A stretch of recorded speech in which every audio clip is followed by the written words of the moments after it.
स्वागत है हमारे YouTube चैनल एजुकेशन पॉइंट में। मैं हूँ आपकी दोस्त सरना। दोस्तों, जैसा कि हम बात कर रहे हैं बेस्ट करियर ऑप्शंस के बारे में।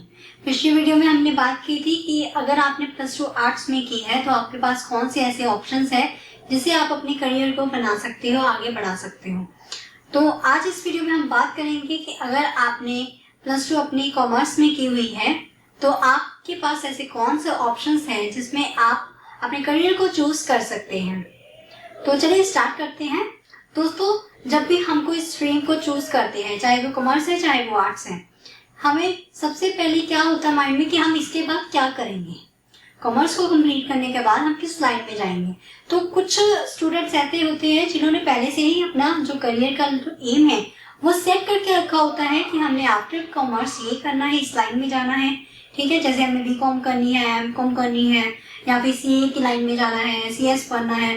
तो कुछ स्टूडेंट्स ने पहले से ही अपना जो करियर है वो सेट करके रखा होता है और उसी पर चलते हैं और उसी के साथ अपने करियर को बनाते हैं।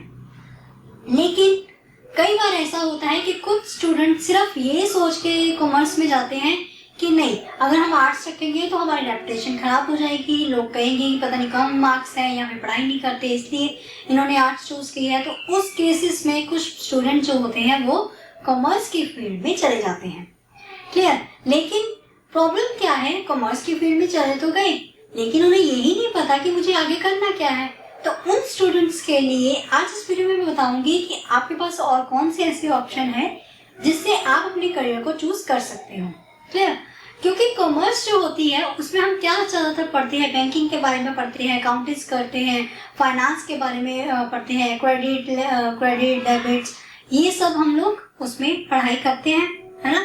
Business study, IT, information technology, computer, इसके बारे में भी हम काफी सारी नॉलेज उसमें ले लेते हैं। कॉमर्स में एक और मेन सब्जेक्ट होता है, वो है इकोनॉमिक्स। तो आपके पास कौन कौन से ऐसे ऑप्शन आ जाते हैं। एक होता है इकोनॉमिक्स का कि आप इकोनॉमिक्स की लाइन में आगे जा सकते हो, दूसरा आप फाइनेंस की लाइन में आगे जा सकते हो, अकाउंटेंसी की लाइन में आगे जा सकते हो, बिजनेस मैनेजमेंट की लाइन में आगे जा सकते हो। उसके बाद आप कंप्यूटर की लाइन में, क्योंकि आईटी जो है टेक्नोलॉजी है, इंफॉर्मेशन टेक्नोलॉजी होती है, तो इसके में क्या होता है, इस केस में होता है कि आप कंप्यूटर की लाइन में आगे जा सकते हो। तो आपके पास काफी सारे ऐसे ऑप्शन आ जाते हैं जिससे आप आफ्टर +2 अगर आपने कॉमर्स में की हुई है तो आप काफी सारे ऐसे ऑप्शन हैं जिसे आप चूज करके अपने करियर को बना सकते हैं। तो मेरा जो फर्स्ट ऑप्शन है वो है बीकॉम, क्योंकि काफी सारे स्टूडेंट्स से पहले से सोच के रखा होता है कि नहीं भैया हमें सीए बनना है या सीएस करनी है या बीकॉम करनी है, एमकॉम करनी है।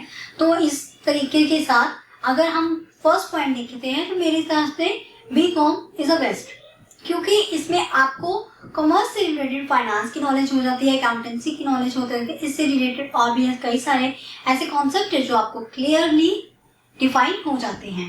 क्लियर।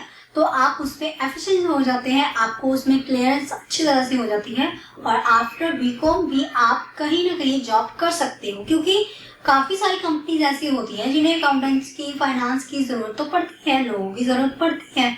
तो आप इस केस में उन कंपनीज में अपना रिज्यूम दे सकते हो और अप्लाई कर सकते हो जॉब के लिए, और आपको 100% जॉब मिलेगी अगर आपकी कैलकुलेशन फाइनेंस में, अकाउंटेंसी में बेस्ट होगी, क्योंकि सारा खेल जो है इंटरेस्ट और स्किल और नॉलेज का होता है। क्लियर। तो अगर ये है कि हमने सिर्फ मार्क्स ले लिए लेकिन हमें उसके बारे में नॉलेज नहीं है, किस तरह से कैलकुलेट किया जाता है उसके बारे में हमें खास नहीं पता, सिर्फ हमने रट्टा मारा है, तो वो चीज हो गई। ठीक है। क्योंकि जब कंपनी आपको हायर करती है तो वो आपका प्रैक्टिकली टेस्ट लेती है, ठीक है, कि आप किस चीजों को किस तरह से एनालाइज करते हो, किस तरह से कैलकुलेशन करते हो। तो इस हिसाब से आपका प्रैक्टिकली जो होता है वो स्ट्रांग होना चाहिए। ठीक है। थ्योरी आपकी इतनी स्ट्रांग हो ना हो, लेकिन आपका प्रैक्टिकल में हाथ ज्यादा स्ट्रांग होना चाहिए। क्लियर।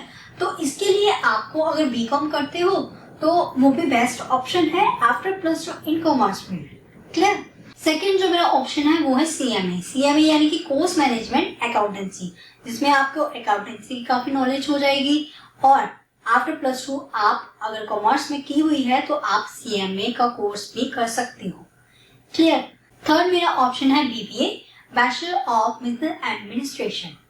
तो आफ्टर प्लस टू अगर आपने कॉमर्स में की हुई है तो आप बीबीए का ऑप्शन चूज कर सकते हो। इसमें आपको एचआर की, फाइनेंस की, मार्केटिंग, सेल्स की, इस सब की जानकारी आपको दी जाएगी, इस सब की आपको नॉलेज मिलेगी, तो आप इस लाइन में भी आगे जा सकते हो। क्लियर। फोर्थ मेरा ऑप्शन रहेगा एलएलबी। अब आफ्टर प्लस टू कॉमर्स में की है तो अब आप लॉ की डिग्री भी कर सकते हो।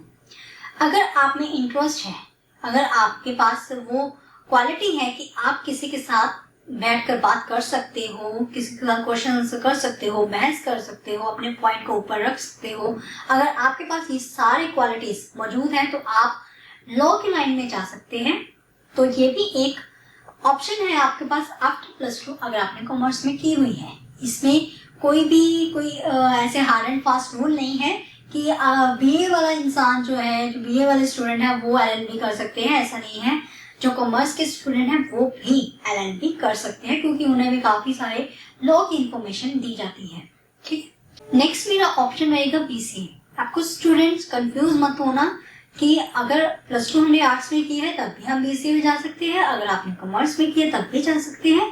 तो ऐसे कोई हार्ड एंड फास्ट रूल नहीं होता, क्योंकि आफ्टर कॉमर्स आप बीसीए कर सकते हो, कंप्यूटर की लाइन में जा सकते हो, एप्लीकेशंस की लाइन में जा सकते हो, कोडिंग की लाइन में जा सकते हो, अगर आपका इंटरेस्ट है इस सब चीजों में। अगर आपको अकाउंटेंसी की लाइन में नहीं जाना है, फाइनेंस की लाइन में नहीं जाना है, या बीकॉम की लाइन में नहीं जाना है, तो आप बीसीए भी कर सकते हो।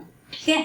इससे आपकी लाइफ को, आपके करियर को एक अलग मोड़ मिल जाएगा और ये मोड़ आपकी लाइफ को चेंज भी कर देगा। क्लियर। तो आफ्टर प्लस टू अगर आपने कॉमर्स में की हुई है तो आप बीसीए का ऑप्शन भी रख सकते हैं। जैसे कि मैंने पहले बताया था कि बीसीए में आपको काफी सारी नॉलेज मिल जाएगी एयर कंप्यूटर के रिलेटेड। ठीक है। इसी के साथ जो मेरा नेक्स्ट ऑप्शन है वो है इकोनॉमिक्स का। आफ्टर प्लस टू आप इकोनॉमिक्स भी कर सकते हो, क्योंकि आपने कॉमर्स में इकोनॉमिक्स तो पढ़ी होती है, आपके पास बेसिक्स जो है क्लियर होते हैं। तो अगर आप चाहते हैं कि मुझे इकोनॉमिक्स की लाइन में आगे जाना है तो आप उस लाइन में भी आगे जा सकते हैं और इस फील्ड में आपको काफी सारे करियर ऑप्शन मिल जाएंगे। क्लियर। इसी के साथ मेरे दो ऑप्शन है, वो है सीए और सीएस, जो कि बताने की जरूरत नहीं पड़ती है क्योंकि हर एक जो भी बच्चे ने कॉमर्स की होती है उसे पता होता है कि मैं सीए कर सकता हूँ, मैं सीएस कर सकता हूँ। तो अगर आप सीए और सीएस करते हो तो ये भी एक बेस्ट ऑप्शन है आपके करियर के लिए। तो इसी के साथ कॉमर्स स्टूडेंट के लिए एक और ऑप्शन हो जाती है यहाँ पर, वो है होटल मैनेजमेंट का। अगर आपने कॉमर्स में की हुई है प्लस टू तो आप after plus two hotel management का कोर्स भी कर सकते हो। ठीक है। इसमें भी कोई ऐसा रूल नहीं है कि आपने अगर कॉमर्स में की हुई है तो आप होटल मैनेजमेंट में नहीं जा सकते। बात है आपके इंटरेस्ट की और आपके करियर की। अगर आपको अपने करियर को सेट करना है तो आप होटल मैनेजमेंट का आपकी कोर्स चूज कर सकते हो। क्लियर।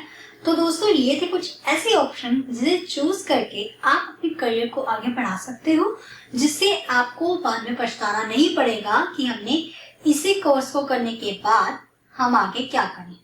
क्लियर। तो अगर आपको ये वीडियो अच्छी